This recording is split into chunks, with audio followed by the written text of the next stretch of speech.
Hello मैत्रिणींनो, माऊलीज ब्लॉगमध्ये तुमचं स्वागत आहे. आज ब्लाऊज कटिंग करत आहे. मी पेपर कटिंग ठेवून कटिंग केलेली आहे. कापड 2 ब्लाऊज आज कटिंग केले. साड्या पिको फॉल केले आहे. त्यामुळे मला माझे ब्लॉग कसे वाटते सांगा, कमेंट्स करा, सबस्क्राईब करा, लाईक करा.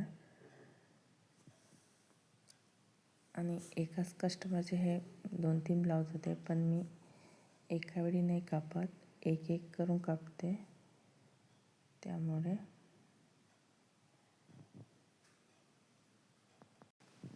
कटिंग हे चांगली झाली पाहिजे. मी सावकाशच कापते, एका वेळी नाही कापत.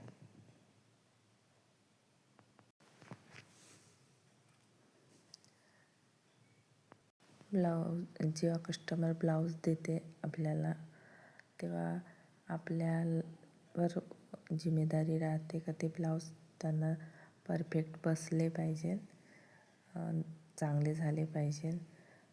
त्यामुळे नंतर पण त्याने देईन. काऊन तर आपण पण तेवढ्या जिम्मेदारीनं काम केलं तर ते पण ब्लाऊज चांगलेच होईल. त्यामुळे मी कटिंग पण सावकाश आणि चांगली कापते. हे आस्तीनची कटिंग म्हणजे परफेक्ट असं बसले पाहिजे. त्यामुळे ब्लाऊज शिवण्यापेक्षा ब्लाऊज म्हणजे कटिंग हे चांगली राहिली तर ब्लाऊज हे चांगलंच बसते, परफेक्टच बसते. यात काही हे नाही. आपण कटिंगच चांगली केली पाहिजे. परफेक्ट कटिंग राहिली म्हणजे ब्लाऊज हे चांगलंच बसते कस्टमरला. मी एका वेळी पूर्ण पार्ट कापून ठेवते. पायपिंग पट्ट्या, हुकपट्टी, आस्तीन, क्रॉसपट्टी, कटोरी, फ्रंट बाजू आहे, ही बॅक बाजू आहे. त्यामुळे आज 2 कटिंग केली. हे पण पूर्ण कटिंग करून ठेवली. हे पण कटोरी, त्यामुळे क्रॉसपट्ट्या एका वेळीच कापून ठेवून, क्रॉसपट्टी, पायपिंग पट्टी,